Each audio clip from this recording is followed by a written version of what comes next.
E é o seguinte, galera. Boa noite mais uma vez. Quem estava na aula passada sabe no seu esquema. A participação de vocês muito importante, então a gente vai conversar bastante ao longo dessa aula. Hoje só tem eu, não tem aula de geografia, já que a professora lá passou a atividade, então hoje o tempo todo é comigo. Não vai ser 2 horas, não, mas não vou tentar me estender muito. Então, é o seguinte, eu só consegui mandar material ontem, até porque falar sobre a Grécia é um pouco complicado, porque é muita coisa para resumir em apenas uma aula. Então eu tive que cortar o máximo possível e deixar as informações mais importantes em evidência. Por isso que eu só pude mandar a apostila ontem. Mas não, mas vai ter aquela galera que curte, né? Uma live de Marília Mendonça, vai ter live de calcinha preta logo daqui a pouco, alguns dias aí, e vamos ver, né? E vamos lá. Grécia Antiga. Como posso explicar? A Grécia que a gente conhece, a Grécia que a gente conhece hoje, não tem nada a ver com a Grécia de outrora. E lembra que eu falei que a história ela não é linear? Assim como o Egito se expandiu junto com a Mesopotâmia, ao mesmo tempo, do outro lado do mar Mediterrâneo, estava se expandindo um povo minoico. Minoico não, é minoico, isso. Um povo minoico, a civilização minoica, eles estavam se expandindo, mais ou menos em 2000 antes de Cristo, eles estavam começando a crescer, se expandir enquanto uma civilização. E, como posso falar, eles tiveram esse nome, primeiramente, devido ao mito de Minos, lá de Creta, que a minoica também chamada de Creta, eles tiveram esse nome graças a Minos. Alguém conhece, sabe quem é Minos? Quem foi Minos? O mito do rei Minos, de Creta?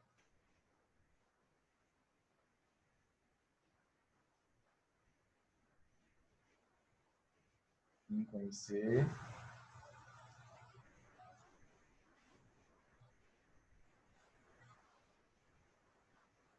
Exatamente. Ele foi conhecido por construir uma cidade, debaixo dessa cidade ter Minos. Ele, vou falar um pouco do começo para a gente poder se situar.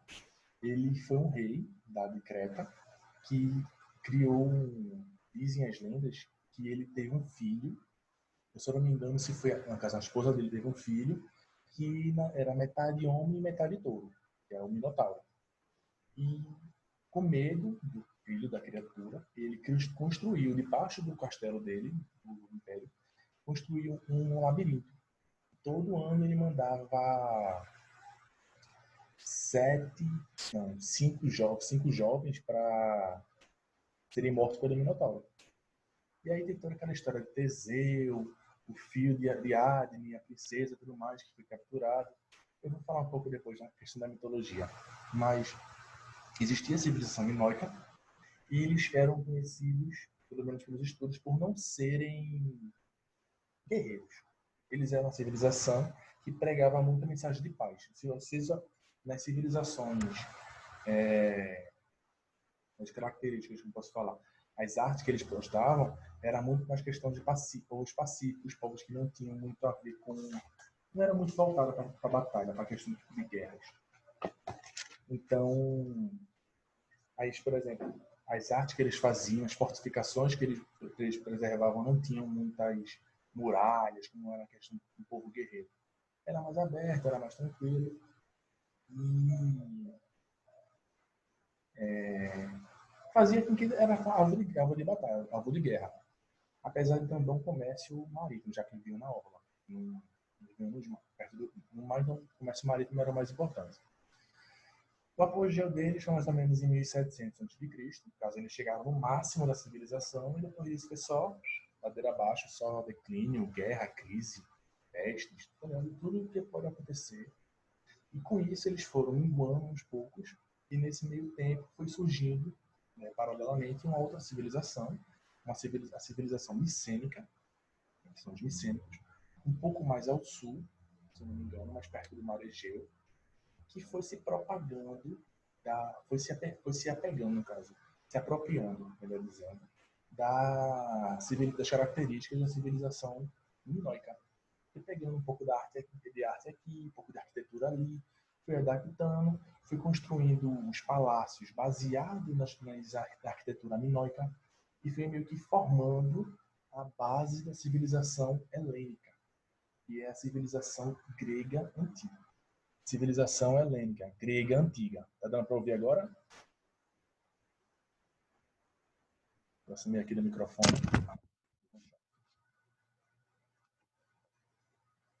Melhorou? Pronto, então.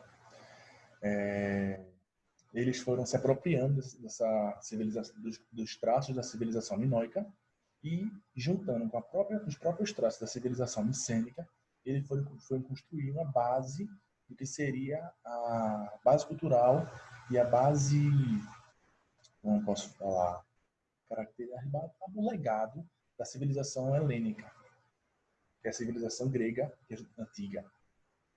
Deixa eu voltar no mapa para vocês terem uma noção. Antigamente, não era Grécia, era Hélade. Então, por isso que vocês vão ver muito falar sobre civilização helênica. Os helênicos, os helênicos, povo helênico, civilização helênica, helenística. É voltada à questão de Hélade. Não era Grécia. Grécia veio depois. Eles consideravam os gregos, todos aqueles que falavam gregos, ainda assim apropriavam o termo Hélade, usavam o termo de Hélade. Com o apogeu dos micênicos, foi mais ou menos, eu anotei aqui uma fila, que eu não lembro dessa data muito chata. O apogeu dos micênicos foi a partir de 1400 a.C., 300 anos depois dos minoicos. Vocês podem ver que foi uma construção paralela. Ao mesmo tempo que um povo estava se erguendo, o outro estava caindo, então estava nessa questão. E com isso começou a chegar novos povos, novos grupos, começaram a migrar para aquela região daqui da Hélade, região por parte da África, do Egito, por ali, e formação de novas cidades, por exemplo, Troia, Atenas. Porém, elas estavam se formando, mas ainda não é considerada uma cidade-estado, uma polis, como eu vou falar posteriormente. Ela é apenas uma cidade que estava se construindo e estava também com essa questão da apropriação de traços culturais dos minoicos, dos micênicos, já formando essa característica que a Grécia tinha naquele período, que era da independência. Cada cidade tem a sua conjunto de leis, mas todos eles teriam como berço a língua grega, essas coisas. Esparta e Atenas também, exatamente. E como foi a situação? Eles chegaram o apogeu, o auge deles, dos micênicos, em 1700 a.C., 1400, mas quando chegou em 1100, foi o declínio, foi considerado o declínio da civilização, encerramento da civilização, porque devido às guerras, às invasões de povos bárbaros, de povos inimigos, de povos de outros grupos, outras tribos, começaram a invadir, então foi minguando a civilização e quando chegou em 1100 a.C., os micênicos sumiram. Acabou-se. E aí é considerada a Idade das Trevas Helênica. Eu deixei claro essa questão da Idade das Trevas Helênica para vocês não confundirem com a Idade das Trevas, que é considerada a Idade Média. A gente já vê só depois. Então, por isso eu deixei claro que a Idade das Trevas Helênica é a Idade das Trevas que prevaleceu durante a formação da civilização grega. Beleza? É que foi o período de migrações. Nesse período de civilização helênica, foi o período em que vários grupos começaram a surgir, grupos de outros continentes começaram a surgir. A galera que estava nas montanhas começaram a descer para o litoral do Mar Egeu, da Ásia Menor. A galera que estava na parte das colinas começaram a procurar solos mais férteis. Então foi um período que levou essa migração a sair mudar os ares, né? E aí começa a questão do renascimento helênico. Como assim? Do declínio da idade, do declínio dos micênicos, lá em 1100 até 800 a.C., mais ou menos, foi o período da Idade das Trevas, e eles começaram a... Como é que eu posso dizer? Eles abriram mão de muita coisa, pararam de usar... os registros são mais escassos, É mais fácil você encontrar registros, como eu falei na aula passada, de arquitetura, de arte, menos escrita. Não é que eles não aboliram a escrita, mas começaram a usar menos. Então, você via mais registros baseados na arte, na cerâmica. E daí tem esse renascimento. A escrita começa a ser usada, os povos começam a população começa a crescer, eles começam a ter uma melhor estrutura, estabilidade no comércio. E, desculpa, tem a questão do comércio. Então, eles começam a se expandir e nessa expansão que eles fazem, eles começam a colonizar outras cidades. Os povos que migraram para a Ásia Menor começam a se apropriar de outras cidades e vão colonizando. Mas era um tipo de colonização que não tinha nada a ver, não tinha uma ligação com a metrópole. Diferente de Brasil e Portugal, que o Brasil era colônia de Portugal e tinha que depender apenas de Portugal. Na Grécia, as cidades elas eram colonizadas, mas não prestavam conta à metrópole. Elas isso começa a entrar um conceito de cidade e estado. Elas começam a se entender, a se tornar independentes e se gerir localmente. Elas tinham uma gestão local, independente de o que Atenas fazia. Não quer dizer que a Esparta ia seguir igual, não quer dizer que Jônia ia seguir igual. Então, cada uma cidade era independente, ela podia ter sua produção independente, e suas leis, regras, tudo baseada naquela cidade-estado. Que, como eu posso falar, foi o marco da questão do diferencial de Grécia. O diferencial em que sentido? No Egito, na Mesopotâmia, vocês podem ver que a religião era a base. Então, sempre que um novo povo surgia, sempre tinha uma base religiosa, até na sua gestão.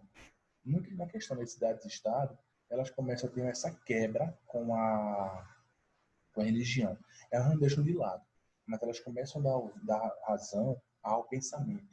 A razão humana, elas começam a pensar que o ser humano é provido de um pensamento, é provido de uma razão, e que isso torna as questões sociais mais fáceis de lidar porque elas são humanas, mesmo tendo toda a questão da mitologia. E aí eu vou falar em duas cidades-estados que se destacaram em todo esse período, que a Égida já disse, que é Esparta e Atenas, da seguinte maneira. Como eu posso descrever o povo de Esparta, a cidade de Esparta? Esparta, ela era uma potência terrestre. Aqui está um mapa para vocês terem noção onde Esparta se localizava. Ela era uma potência terrestre. Então, a questão de Esparta era muito forte em relação à terra, a questão agrícola. O militarismo lá era nato. Ela era praticamente uma cidade bruta, onde a galera era voltada, um polo militar, exatamente. Ela era exclusivamente agrícola, e a liberdade dela, o conceito de liberdade que a Esparta pregava, era um conceito ligado à disciplina. Era uma disciplina ferrenha. Como eu posso dizer? O militarismo era nato. Então, todo espartano, homem espartano, o único ofício que ele tinha na vida era a guerra, era o militar. Então, ele já crescia para a guerra, crescia treinando, se preparando para a guerra. Por isso que Esparta ela começou pequena e foi dominando todas as cidades ao redor, conquistando.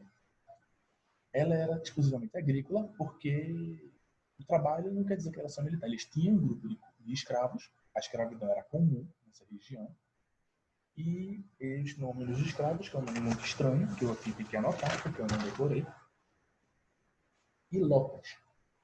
Os ilotas eram os gregos escravizados, eram os escravizados. Eu já ouvi isso também, porque é o seguinte, Mário, diziam que um espartano, quando ele tinha 7 anos de idade, ele começava o treinamento. Então era comum que a criança tinha que ser perfeita para poder ter o treinamento de ser guerreiro. Então, eu nunca ouvi nada falando o contrário. Até hoje eu só ouvi essa questão, de que se uma criança nascer com deficiência, ela era assim morta, um homem no caso, morto, porque ela não servia para a batalha. Então vamos lá. Os ilotas eram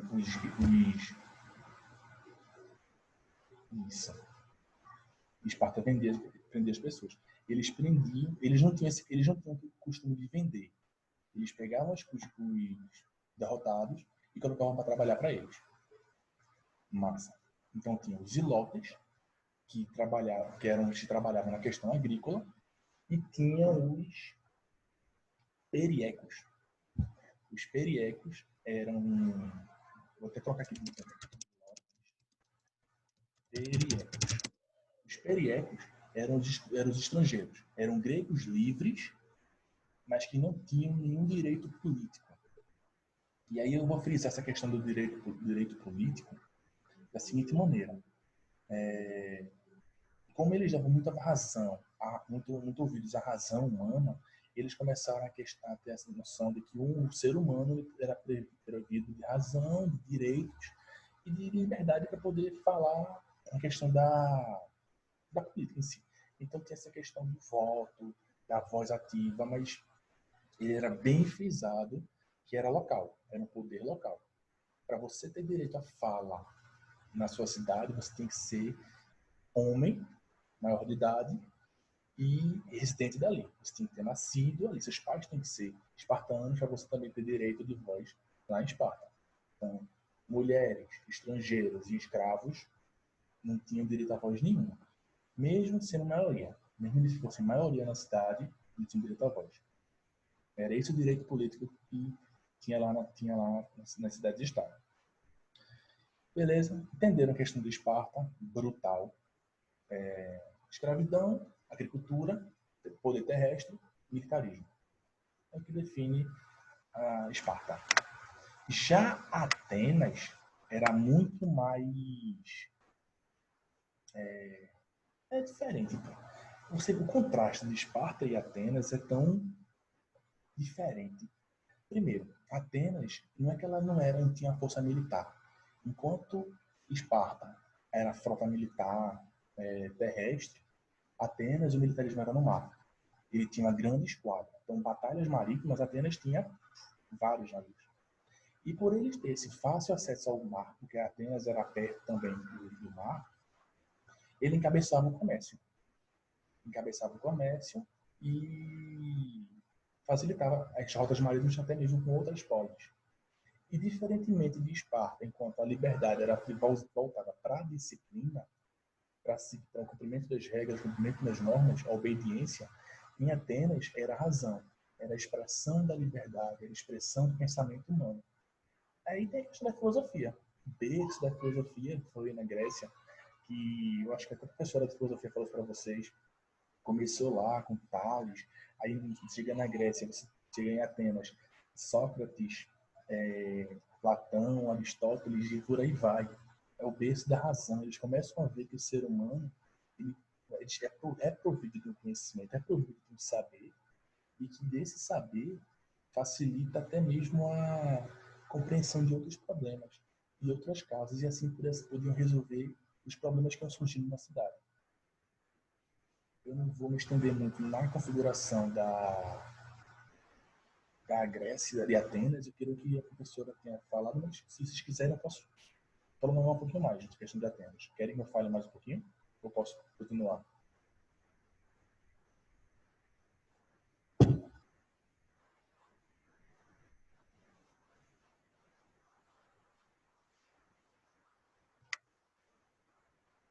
Falar mais um pouco. Beleza.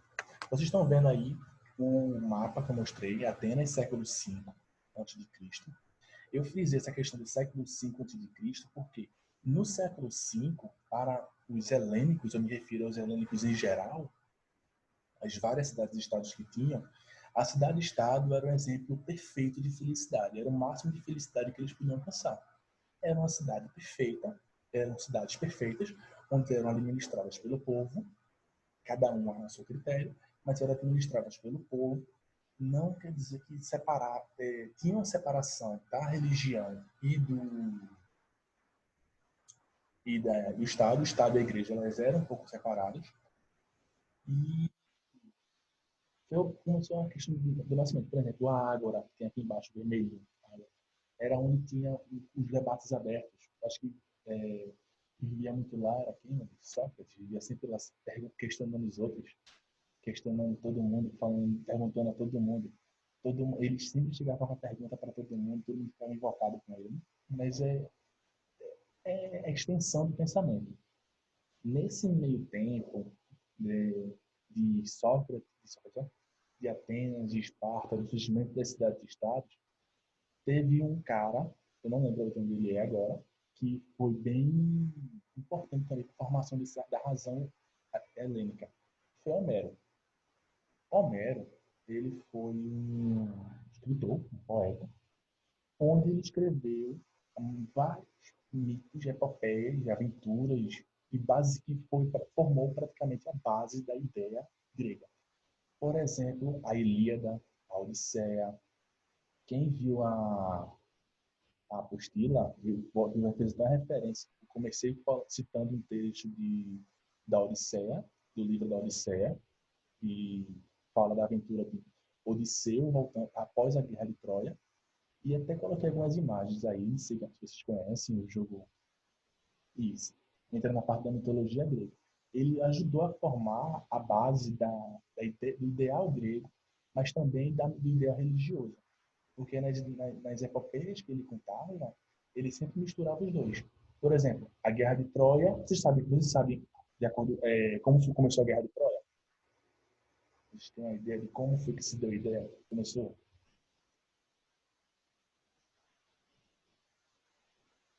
Alguém conhece, assim, por alto? Não baseado no filme, sim baseado no mito. Pronto, é o seguinte. Vou dar uma contextualizada rápida. Existia o panteão grego, Zeus, Atena, Hera, Afrodite e tudo mais. Qual foi o rolê? Existia uma deusa, Eris, a deusa da discórdia. Ela chegou no Olimpo com uma maçã dourada, linda, bem bela, botou na frente de Zeus e disse a Zeus que ele essa maçã era para ele entregar para a deusa mais bela que ele conhecesse. Qual foi o rolê? Era a esposa dele, queria a maçã. Atena, deusa da sabedoria, filha dele, queria a maçã.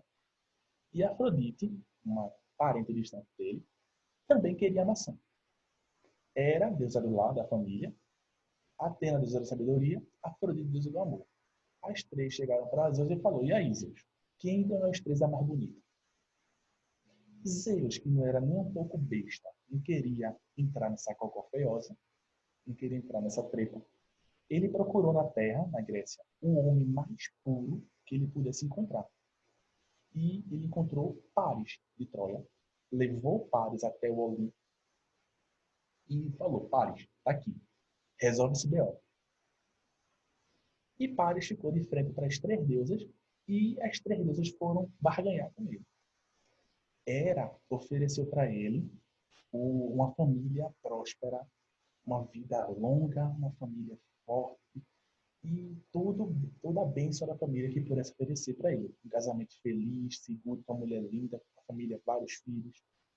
Atena ofereceu uma sabedoria louca, conquistas em várias guerras e bicho ser um guerreiro muito inteligente. Afrodite, ela virou para o cara e falou: bicho, eu te ofereço o amor da mulher mais linda de todo o mundo. O cara podia escolher uma família feliz, várias vitórias na guerra e uma mulher muito bonita. E foi que Paris escolheu. Adivinha?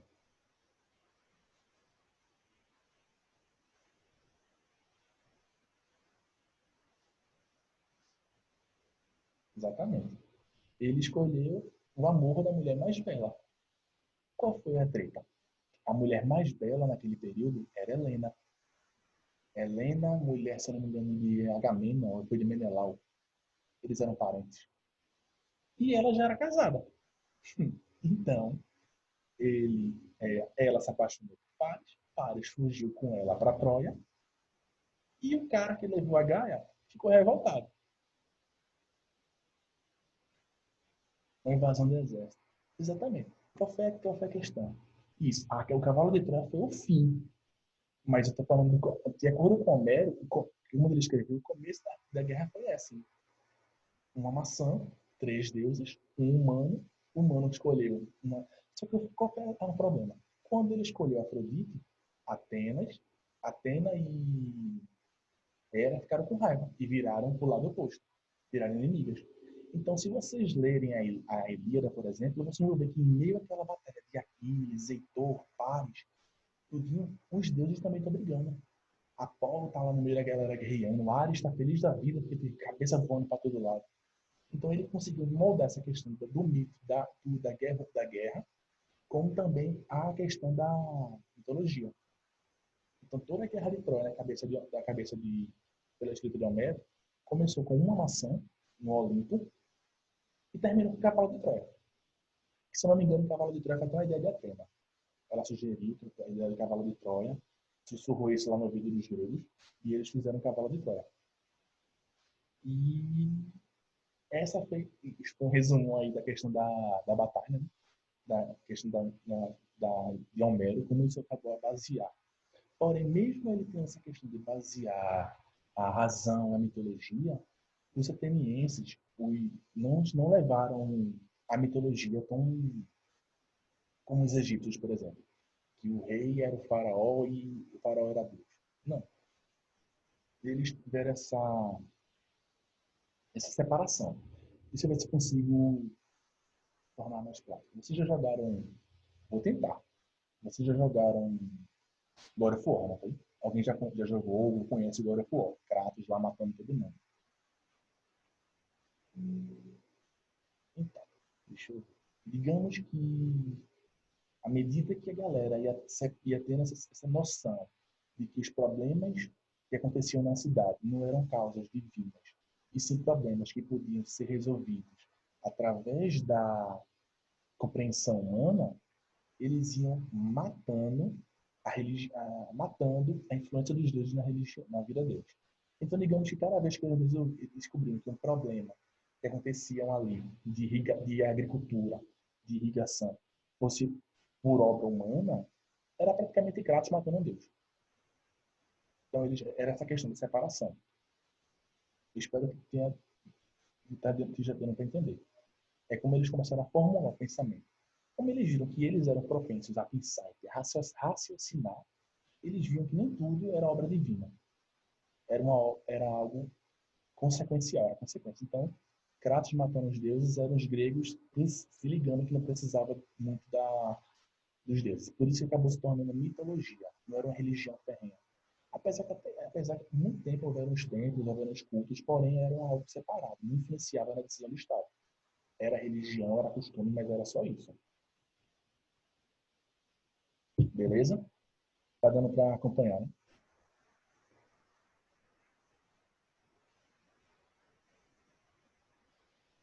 Então vamos lá. Atenas, eu vou focar agora em Atenas. Ela passou por 4 fases em sua estrutura independente. Ela foi da monarquia até a democracia. A monarquia era muito simples, era apenas um rei que tinha um poder divino, isso no começo, no início. Era um rei que tinha um poder divino e que esse poder divino ele comandava o exército e cuidava das causas civis. Só. Isso foi no começo do pensamento, foi no começo que o pensamento estava se formulando, a galera estava... O pessoal começou a chegar à conclusão de que um único homem não podia falar pela voz de todos. Eles começaram a perceber que o rei não tinha como saber o que vocês estavam pensando. Eles começaram a cobrar isso, a questionar por que um único homem podia falar por todos.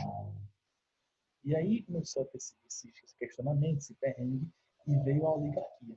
Os aristocratas, a galera da grana, que tinha muita grana, deu um golpe. Usurparam o poder do rei, derrubaram o reinado, a monarquia, e instaurou uma oligarquia. Nesse rolê que eles instauraram a oligarquia, começaram a aproveitar da galera, né? Rico no poder, queria se aproveitar dos pobres. E nessa questão de se aproveitar, eles tinham muitas terras e tinham feito muitos empréstimos. Empréstimo de terra, empréstimo de dinheiro, e começaram a cobrar. E que eles começaram a cobrar, mas isso é mais um agiota. são juros lá em cima. Então a galera começou a ter que trabalhar para isso. Então veio a questão da escravidão por dívida também. E isso estava deixando o pessoal muito indignado, essa oligarquia. E aí eles decidiram formar, se organizar, os oligarcas, a aristocracia, e criaram um código de leis, a lei de Draco, em, eu vou até dizer que é a data certa, de Draco, 391, se não me engano,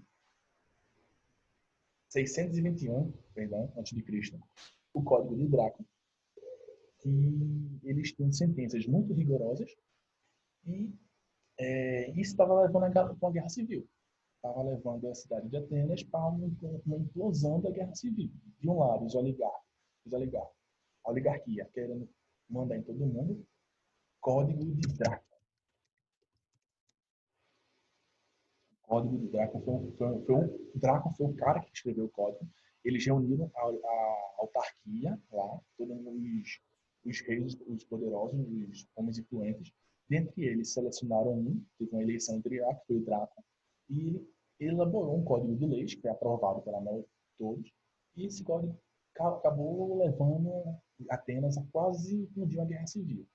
De um lado, a galera que estava defendendo a oligarquia, quem tinha dinheiro, defendendo que tem dinheiro, do outro lado, a galera que estava defendendo os pobres.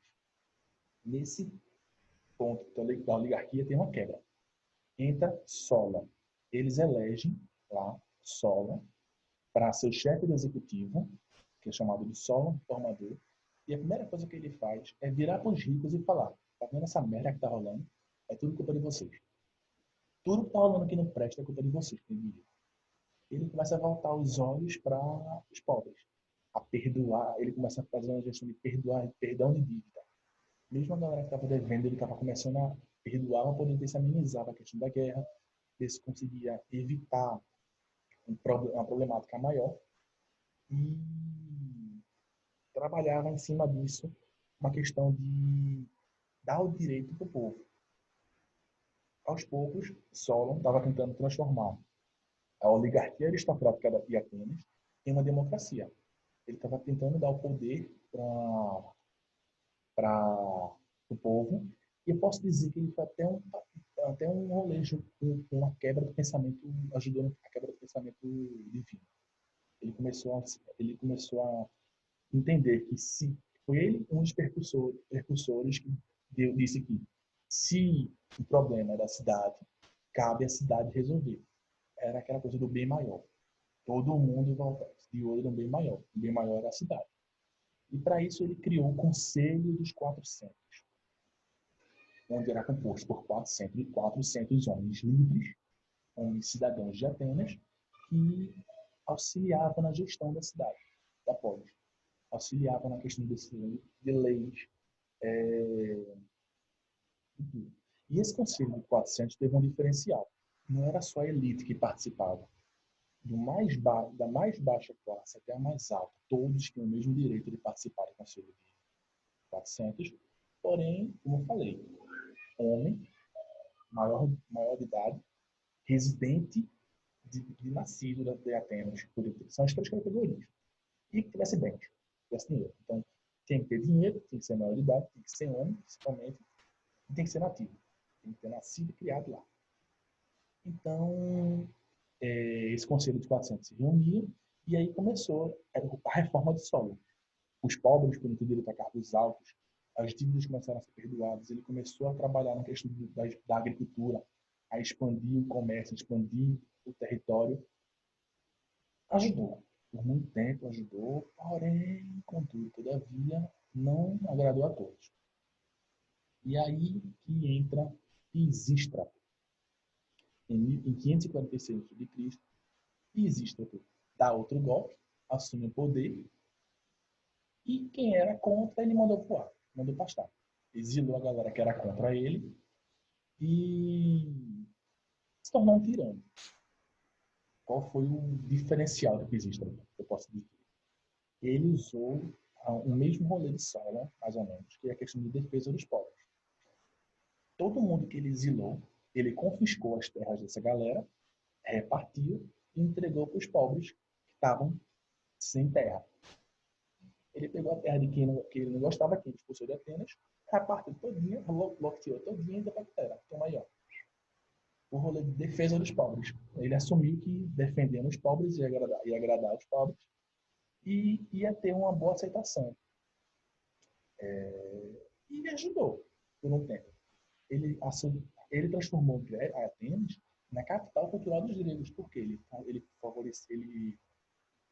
fazia muitos eventos, muitos festivais, onde ele pegava teatro, poesia, a cultura grega, que era antigamente destinada apenas à elite, e aproximou dos pobres. Ele fez com que os pobres pudessem participar, pudessem ter acesso a essa cultura, uma cultura para todos. E aí, Atenas se tornou a capital cultural dos gregos. Mesmo ele sendo um tirano, ele deu essa formulação da cultura. Após Pisístrato veio Clístenes, com a democracia. Ele tentou voltar ao ideal de Solon, de democracia, porém com alguns diferenciais. Ele desfez o Conselho dos 400, ele criou o Conselho dos 500. Ele achava que 400 pessoas decidindo pela cidade era pouco, e resolveu que 500 ia dar certo, ia dar conta. E para agradar a galera, ele criou a prática do ostracismo, para tentar entrar num consenso. O que era a prática do ostracismo?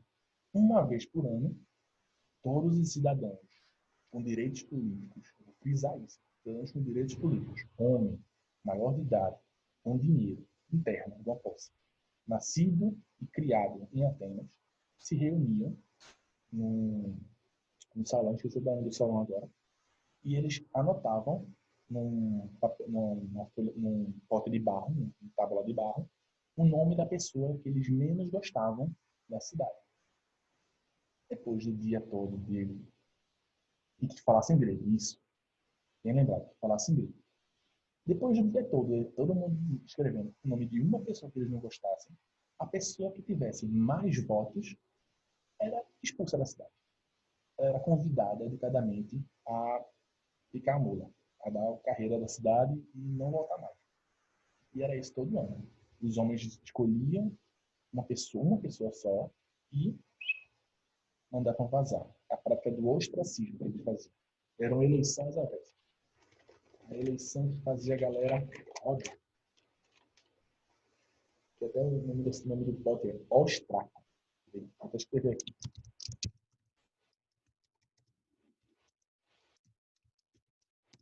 Ostraco. É o nome do pote de barro onde eles botavam lá informações dizendo quem eles queriam expulsar. Vocês percebem que enquanto Atenas transformou, ela foi se aprimorando, ela foi se transformando, deixando de ser uma apenas polis, enquanto polis ela foi crescendo, de uma maneira que a democracia, a voz de todos, o direito de todos, começou a entrar em, em evidência, deixa claro a evidência do poder da galera. E com isso, uma questãozinha para vocês. Igual fiz semana passada. Vou dar um tempo para vocês lerem e daí a gente vai conversando. Quando vocês lerem, avisem que eu vou passar para as alternativas.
Quando eu for passar, me avisem que eu passo aqui a tela.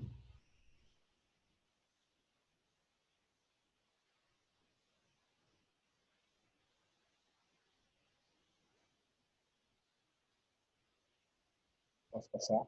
Beleza. Todo mundo viu, então, as alternativas agora.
Mais alguém?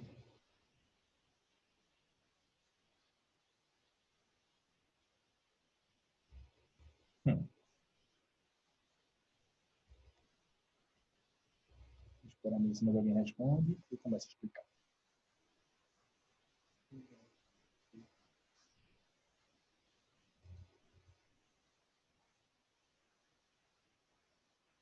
Sim. Eu estou falando muito rápido, tá?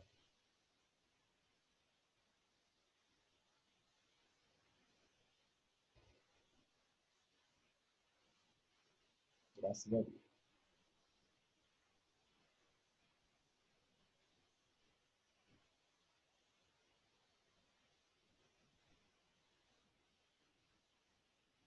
Então, vamos lá. A questão, ela começa com o conceito de cidadão, isso que era proveniente naquela época, que eu estou falando desde o começo, estou pisando agora, sobre o conceito de quem era cidadão na Grécia Antiga, nas cidades-estados. E ele pergunta, a gente tem que comparar o conceito de cidadão com com o conceito de cidadão que é presente nos dias de hoje em dia. Então, a questão da gente tem que comparar, tem que entender sobre na cidade, o que é que na cidade atual cidadão significa, beleza? Então vamos lá. Letra A. Indivíduo que, ao menos uma vez na sua vida, candidata-se a um cargo público que seja eletivo e temporário. Ser cidadão, atualmente, não é necessário que você seja participante de um cargo público.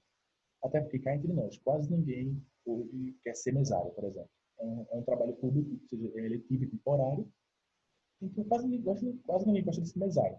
A galera que é chamada para ser mesário muito sofre, muitos choram. Então, você não precisa ser candidato a um cargo público.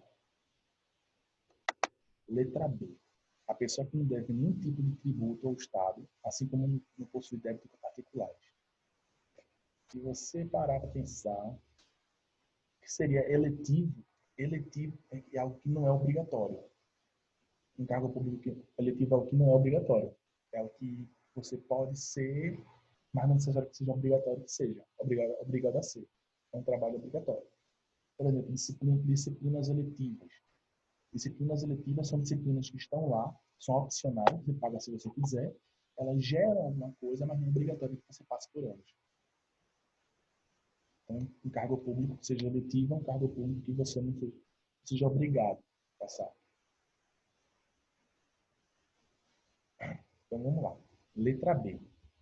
É a pessoa que não deve nenhum tipo de tributo ao Estado, assim como não possui débitos em particulares. Não. Até porque se você olhar o que tem, vocês acompanharam 2018, na campanha eleitoral, o Ciro não falou. tem uma galera do caramba negativada no SUS, no SPC aí. E mesmo com a galera no SUS, no SPC, não quer dizer que ninguém pensa direito. Mesma coisa que a galera que deve é agiota, né? A galera tá aí. Letra C. Toda pessoa nascida no mesmo território onde são provenientes seus genitores antepassados. Essa letra C, ela poderia ser verdade se a gente estivesse trabalhando com o conceito de cidadão antigamente, cidadão da cidade-estado.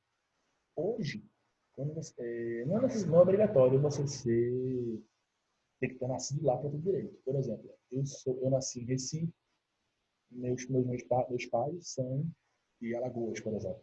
Minha mãe nasceu aqui, mas minha família é de Alagoas. Então, não quer dizer que por eu não ser, eu ter que ter direito, tem que ir para Alagoas. Não. Eu sou nascido em Recife, mas meu direito atualmente é aqui em São Lourenço. E eu tenho direito aqui, eu tenho um título aqui em São Lourenço. Meu direito se dá aqui. Então, eu não sou obrigado a ser daquela cidade, no mesmo território onde meus parentes são, de ter passagem. Beleza? Letra D. Deixa eu passar. Letra D. O trabalhador que, no uso de suas habilidades, é capaz de gerar renda, consumir bens e possuir propriedades. Não. Até porque você não é obrigado a trabalhar para ter um direito político. Quando você trabalha, você contribui com imposto, paga não sei o quê, paga renda. Isso é outra coisa que é parte do seu direito, parte de um direito que você tem, parte de um dever, mas não quer dizer que você só pode ser um cidadão com essas condições. Letra E. Todo aquele que, além de habitar uma localidade, possui direitos e responsabilidades civis em relação à comunidade e o Estado. Sim. Letra E. Sim. Você possui direitos, você possui obrigações civis em relação à comunidade, em relação ao Estado que você preserva. E quando eu me refiro, nesse caso, ao Estado, não é só o Estado de Pernambuco. É o município que você vive, que é referente também ao Estado, referente ao país. É o órgão que governa a região localidade que você mora, além de suas obrigações com os civis, no caso, com a moral, com a ética que vocês têm na cidade. Então, tudo isso, todo esse conjunto de regras, forma um conceito de cidadão que você tem hoje em dia. Beleza? Logo, a alternativa correta é a letra E. Aí, para continuar nessa pegada, mais uma questão.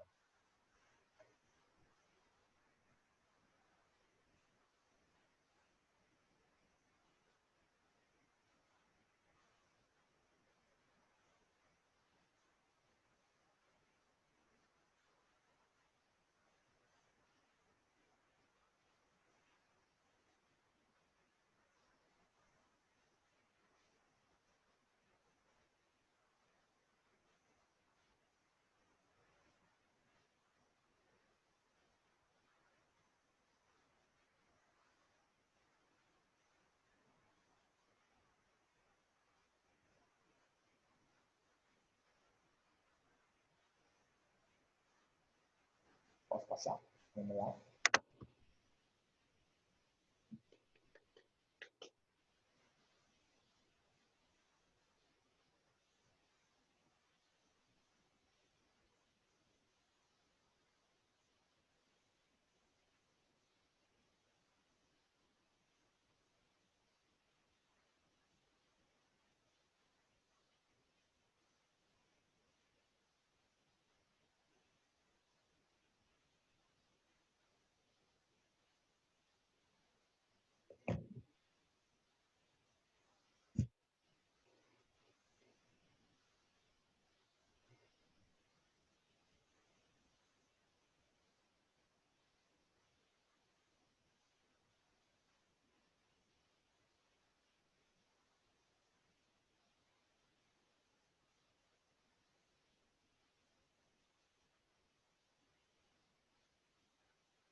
Mais 30 segundos eu começo.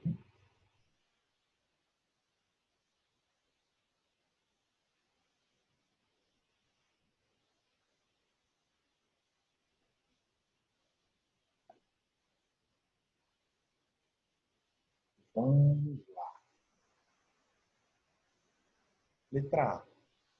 Indivíduos naturais de Atenas, filhos de pais atenienses, do sexo masculino, proprietários de terras e maiores de 18 anos, e que deveriam ainda defender a cidade e Estado no caso de conflitos bélicos. Eu não tenho muito o que falar, né, galera? Eu acho que eu frisei isso do começo, que eu comecei a falar de cidade-estado, até agora eu venho falando sobre isso, que é, essa questão é letra A. Mas eu vou falar das outras para poder explicar por que elas estão erradas. Vamos lá.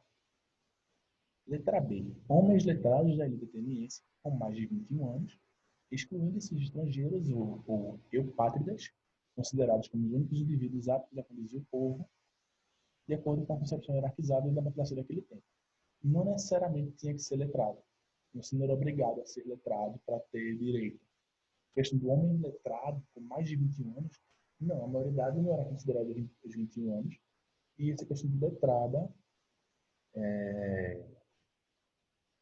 não, não cola, tá ligado? Não cola essa questão de letrada. Vamos lá. Homens bons, maiores de 20 anos, que haviam se estabelecido e acumulado posses naquela cidade-estado, independente de sua origem, já quebra essa questão da origem, e que comprovassem ter tempo livre para se dedicar às questões públicas. Não. Essa questão depende da sua origem, já presa, já mostra que está errado, e que homens bons, como assim homens bons? Não, eles tinham um conceito de democracia, e no conceito de democracia era que todo cidadão livre tinha direito lá, independente se era bom ou se era mal. Eles estavam visando na questão do direito político. Então, os homens bons já quebra também. Beleza? Patriarcas, líderes de famílias extensas, que estivessem na maturidade e em dia com seus impostos, e aos ex-escravos ou prisioneiros de guerra, premiados por terem participado em alguma guerra de defesa de Atenas. Não. Patriarcas, não. Qualquer homem ateniense, maior de idade, podia, tem direito político, direito à voz, direito ao voto. E quando chega essa questão de ex-escravos ou prisioneiros de guerra, quebra. Não tem esse direito, não. Anciãos, assim considerados homens com mais de 60 anos, que por sua riqueza recebiam a denominação de aristocratas e eram eleitos representantes do povo, segundo os princípios da democracia ateniense. Eles eram aristocratas, eles tinham direitos, mas todo homem também tinha direito. Então não tinha esse negócio de, porque você tem 60 anos, porque você tem dinheiro, você tem poder. Você tem, beleza. Mas não quer dizer que o pobre também não tinha direito. Quer dizer que o homem recém, feito de maior, não tinha direito, tá ligado? Então, a letra A é a letra alternativa correta. Obrigado vocês que prestaram atenção aí. Falei, estou falando isso desde o começo. E vamos continuar. Agora sim, exercício só para falar, galera. Guerra. A gente já falou de coisa boa, de construção, de filosofia, mas também teve as guerras. Ao mesmo tempo que Atenas, Esparta, os helênicos estavam se constituindo e crescendo, mais ao norte, nordeste, se não me engano, os persas também estavam surgindo, estavam crescendo, estavam chegando perto, conquistando, se expandindo. E eles conquistaram a Jônia. Conquistaram a Jônia, e quando foi em 499 a.C., os jônios, já do outro lado do mar Mediterrâneo, se revoltaram. Não quiseram mais servir aos persas, quiseram se rebelar contra os persas, e contra a política de escravidão de servidão que eles estavam impondo, e começaram uma revolta local dos jônios para se libertar da Pérsia. Lembrando vocês que os jônios é o berço de Tales, de Anaximandro, Anaximenes, o berço da filosofia grega começou na Jônia. E quando os jônios resolveram se libertar, querer se revoltar, mandaram um pedido de socorro e Atenas respondeu mandando alguns, se não me engano, 20 navios por aí. Mandaram um navio os navios para lá, para o outro lado do mar, para ajudar a Jônia. Dário I, que era um atual rei persa daquela época, ficou indignado e começou a querer atacar em todo jeito, conquistar a Grécia, e começou a batalha e começou a expandir, viajar para outras regiões da Grécia, começando a conquistar. Em 490 a.C., os atenienses venceram contra os persas na vitória na planície de Maratona. E só os cidadãos comuns batalharam, venceram, e essa vitória entrou para a história. Foi considerada a maior vitória dos atenienses durante essas guerras persas. Dário I morreu, o filho dele, Xerxes I, esqueci de estar primeiro aqui no slide, ele muito revoltado, querendo realmente conquistar a Grécia, ele enviou 250 mil homens, fora 500 ou foi 50 navios, eu não lembro quantos zeros foi, eu até fiquei lá aqui, 500 navios, para conquistar a Grécia de todo jeito. Ele disse, eu quero a Grécia para mim, eu vou conquistar. E aí eu botei até a foto para referenciar o que aconteceu, né? Vocês podem ter uma noção do que aconteceu.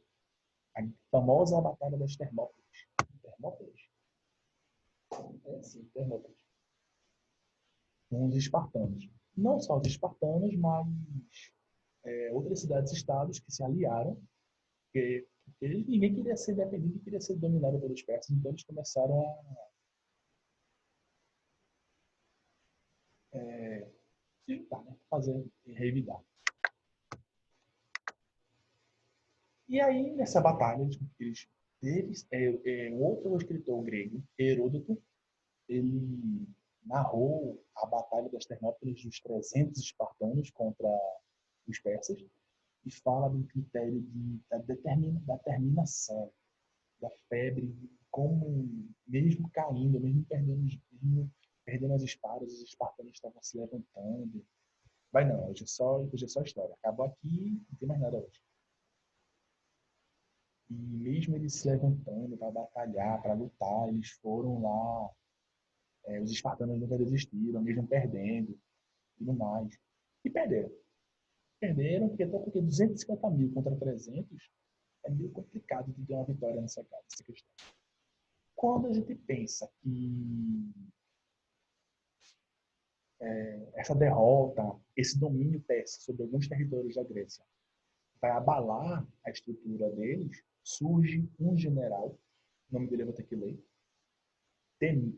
Temístocles. O general Temístocles, ele assume o conceito da batalha e instiga a galera, ele incentiva o pessoal a não desistir, a evitar, e aí ocorre a Batalha de Salamina. A Batalha de Salamina foi em Atenas, foi na região de Atenas, onde eles cercaram no Estreito da Salamina, vocês podem ver aqui no mapa, toda a frota persa. E a frota persa, por ser muito extensa, não conseguiu se locomover lá dentro. E o que foi que eles fizeram? Destruíram toda a frota persa.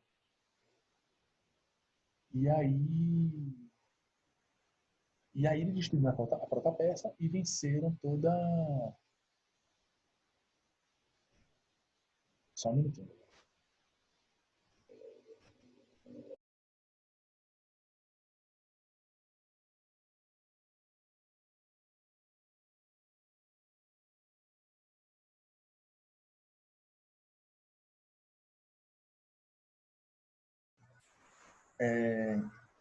Foi mal, galera. Tive que responder aqui, minha irmã.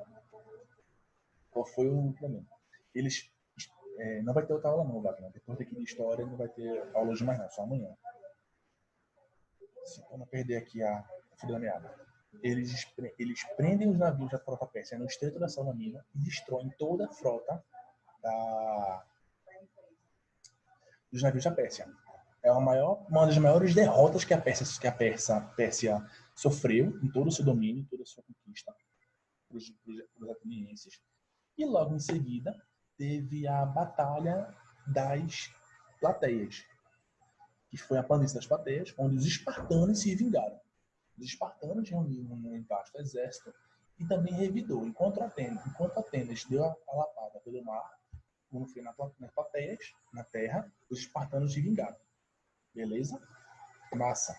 Só que com essa batalha de Salamina, essa vitória ateniense, pós-guerra eles começaram a ter uma visão mais imperialista. Atenas começou a se ver mais como uma cidade-estado forte, começou a ter uma visão mais imperialista. E com isso eles criaram a Liga de Delos. vários cidades-estados, se eu não me engano, umas 150 cidades-estados, todo o território se aliaram, criaram essa aliança e formaram a Liga de Delos. Delos, escolheram o nome de Delos porque todo o tesouro dessa aliança ficava em Delos. Mandaram para lá, se armazenou lá. Qual foi o rolê? Atenas começou a querer se sobressair, ser imperialista, né, nesse sentido, e com isso ela começou a governar em benefício próprio. Ela usava o dinheiro da Grécia, o dinheiro da Liga, em benefício próprio para se promover, para se manter, para se reestruturar, e um pouquinho ela fazia uma defesa dos outros moradores, dos outros cidades-estados, contra piratas e contra os outros, e contra até as investiduras persas. E nem como tudo são flores, não tem muitas flores não. E nessa questão de imperialismo, eles começaram a criar a Assembleia, como dei aqui destacado nessa hierarquia, a Assembleia. O Conselho dos Quintetos, é errado, é 500. O Conselho dos 500, que Lactosthenes criou antigamente, permaneceu, porém ele tinha um poder apenas de controle dos portos, das instalações militares e da propriedade do Estado, das propriedades. Enquanto a Assembleia era a maior instância da Liga de Delos, e ela acontecia mais ou menos 40 vezes por ano. Por ano, 40 vezes a Assembleia se reunia para definir tudo sobre todas as cidades-estado. E o Conselho dos 500, à parte, resolvendo as outras questões. Eram duas forças que tentavam trabalhar juntas. Qual é o rolê? Nesse problema de Atenas ser imperialista, Atenas começar a querer mandar e desmandar, Esparta começou a achar ruim, achar estranho. Peraí, como assim? Como assim Atenas quer mandar em tudo se a minha polis governa sozinha? Então Esparta se revolta diante do imperialismo ateniense e ela reúne seus aliados da Liga do Peloponeso, região que se reunia ali no Peloponeso, e fala, ou Atenas muda, ou vamos entrar em guerra. E com isso, entra em guerra. De 431 a.C. a 404 ocorreu a Guerra do Peloponeso, quando foi Esparta se revoltando e atacando Atenas, querendo o fim do imperialismo, até porque as polis, as cidades-estado, elas se geriam individualmente, independente, eram autônomas. Ao mesmo tempo, nas cidades-estados, estava rolando também uma guerra civil da oligarquia versus democratas. A oligarquia queria que o poder da polis voltasse para a elite, enquanto os democratas queriam que o poder permanecesse na mão do povo. Queria que a democracia continuasse reinando. E Esparta ganhou porque ela é baseada em força militar, ela tinha mais preparo, e ela e a região do Peloponeso tocou a derrota, tocou o problema e ganhou sobre Atenas. Nesse pós-guerra, qual foi a situação? Eles desfizeram a Liga de Delos foi extinta, e Esparta obrigou Atenas a derrubar suas fortificações. Atenas, nesse meio tempo de imperialismo, ela se fortificou, ela se fortaleceu, criou um muro ao seu redor, e Esparta virou e disse, derruba. E derrubaram. Esparta derrubou tudo, e Atenas derrubou tudo, e voltou à normalidade do pós-guerra. Por quê? Durante a Guerra do Peloponeso, eles começaram a dar valor mais à preocupação com os negócios particulares, ao invés do bem geral da cidade. Então a cidade tinha enquanto eles tinham aquela ideia de solo, de um bem maior, que era todo o bem da cidade e da polis, durante a guerra e após a guerra eles começaram a focar em pequenos negócios particulares e favoreciam apenas um ou outro independente do geral. E nem como tudo são flores, vai declinando, como é que eu posso dizer? Eles não tinham na mente a ideia de uma organização política melhor do que a cidade-estado. Para eles, a cidade-estado, como eu falei, era o critério de felicidade. Era o critério de tudo de bom. No pós-guerra, isso mudou. E aí, eu não posso estar aqui ciente, A gerência da cidade começou a passar para mão de especialistas. Antes, enquanto qualquer um tinha direito de mudar de gerenciar a cidade, eles começaram a pegar os especialistas e colocar atribuições corretas. Dar um carro. Nem é todo mundo que pode governar, é quem tem conhecimento para isso. E com tudo isso, a questão do militarismo, os mercenários começaram a tomar a frente. Os soldados civis começaram a diminuir e a força mercenária começou a aumentar. Tá acabando, galera. Qual o rolê? Da Idade das Trevas, que eu falei lá no começo, da Idade das Trevas helênica até a Guerra do Peloponeso, é chamado de período helênico. Só a Grécia. Eu vou falar agora do período helenístico, que surge com o declínio da cidade-estado, a conquista da Macedônia, até a morte de Alexandre o Grande. Com a pós-guerra, com essa questão a questão da guerra, do pós-guerra, a questão da individualidade começa a surgir, e como eles não tinham a visão de que a cidade-estado era o melhor polo, o melhor centro político que eles podiam fazer, e eles não tinham como visar uma união em todas elas. Nesse probleminha, aos 23 anos, 23 anos, 23 anos, Filipe II se torna o rei da Macedônia e decide se expandir. E assim como os persas, ele olha assim e fala: eu quero a Grécia. E começa a invadir a Grécia. E no ano de 338, a Macedônia ela conquista a Grécia. As cidades-estados elas perdem a independência porque elas passam a ser domínio macedônio. Nesse meio tempo, se eu não me engano, vou até filar aqui, para ver uma coisa aqui para vocês. Dar informação para não dar informação errada. Peraí. Em 338 ainda foi Filipe II. Em 336 a.C., Alexandre o Grande assume, Alexandre Magno, e começa a expandir ainda mais. Porque a idade começa a ser, o nome se chama período helenístico. É o período dos reinos, dos impérios, e é o período que a Grécia ela tem um contato maior. Por ser parte do Macedônia também, por ser conquistada, ela começa a ter contato com o Oriente Próximo, o Oriente Médio, com outras culturas. Então começa essa expansão. Assim como, por exemplo, Alexandre Magno, ele leva os gregos para outros locais do Oriente Médio, fazendo com que a cultura se propague, a cultura se misture. Tem essa troca cultural, essa expansão cultural. Em 323, Alexandre Magno morre, o império é fragmentado entre seus generais, e a Grécia é também um território repartido. Para tirar a onda aqui, uma pergunta bem clara. Essa aí eu vou deixar aqui, só quero saber se vocês prestaram atenção.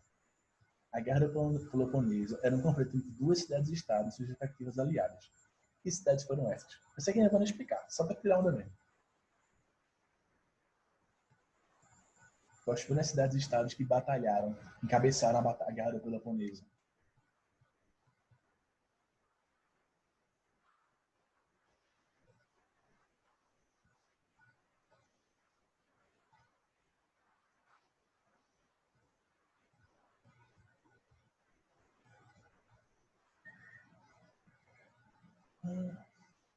Não tem nem o que falar, né, galera?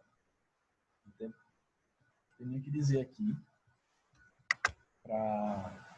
Acabei de falar sobre isso, mas só para brincar. Procurei a questão muito difícil, apareceu essa para mim. Poxa, eu vou mostrar para vocês. Para a gente a gente ir para a reta final, hoje eu pensei em trazer algumas indicações.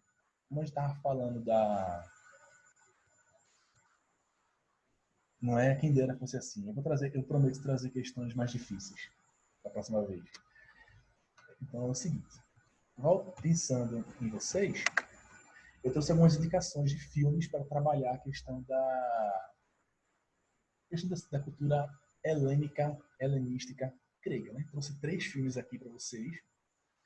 Troia, como eu falei, ele traz a questão, no caso desse filme de Troia, ele traz a visão mais humana e não tem a questão dos deuses. Ele conta a visão humana da Batalha de Troia. É bom para se entender a questão como a Guerra de Troia formou a base da cultura racional dos gregos também. Recomendo. 300. Apesar de esse 300 do filme ser baseado numa revista, tá? Desculpa. Apesar desse 300 ser baseado numa revista em quadrinhos, ele mostra um pouco da formação do cidadão espartano, da cultura do cidadão espartano, do treinamento, e mostra um pouco da batalha, que realmente aconteceu. Então não é tão ficcional como os quadrinhos. Realmente aconteceu. Então, se quer dizer ter uma noção de como era a estrutura espartana, eu recomendo. E esse filme Ágora, eu gosto, eu vi na faculdade, eu gostei muito porque ele fala um pouco da questão civil, da civilização, da cultura civil, do direito político grego. Ele fala de uma mulher, que é Hipátia, o nome dela, e como a questão do direito civil, ela tentando brigar pelo direito civil enquanto mulher no meio da cidade, na civilização, onde as mulheres não tinham direito político, e como ela lidava em relação a isso. Então, eu gosto muito desse filme. Eu vou até rever. Eu vi, vou ver de novo porque é muito bom. E se vocês quiserem ter noção da questão da base grega e da influência da cultura grega em civilizações posteriores, eu recomendo. Galera, a próxima aula vai ser sobre Roma. Eu vou postar o material para vocês ainda. Estou preparando, até porque Roma também é tão extenso quanto a Grécia. Esse slide vai estar disponível para vocês lá no Classroom, assim como essa videoaula. Eu estou gravando e vou mostrar lá, divulgar lá quem quiser ver depois. Qualquer dúvida, eu estou disponível. Hoje não vai ter atividade no Classroom para vocês, da minha parte. Eu decidi não fazer atividade sobre a Grécia, e sim quando eu Roma. Eu trabalhar os dois, a Grécia e a Roma, que eu acho que vai ser melhor. Até porque se você procurar, até mesmo no Enem, ele fala muito das duas. E para não perder o fio da meada, eu gostaria de agradecer a todos que participaram até o presente momento, acompanharam até o final. Muito obrigado. Eu sei que foi um pouco extenso. Eu tentei não ser tão extenso com o assunto, mas acabou que eu me empolguei demais. Obrigado. E para terminar, tem ainda outro filme que eu gostaria de recomendar, que é Alexandre o Grande. Se quiserem ver também, é muito bom, 2004. Ele traz um pouco da biografia de Alexandre e toda essa luta da conquista da Macedônia em relação aos demais territórios, desde o momento que ele assume o reinado até a sua morte. Então, a invasão dos gregos, a invasão dos indianos, os persas também. Quem quiser assistir, fica aí mais uma dica, então são 4 dicas de filme. Galera, muito obrigado, abraço para vocês, até a próxima semana, mais uma vez a gente se encontra, beleza? Muito obrigado a todos.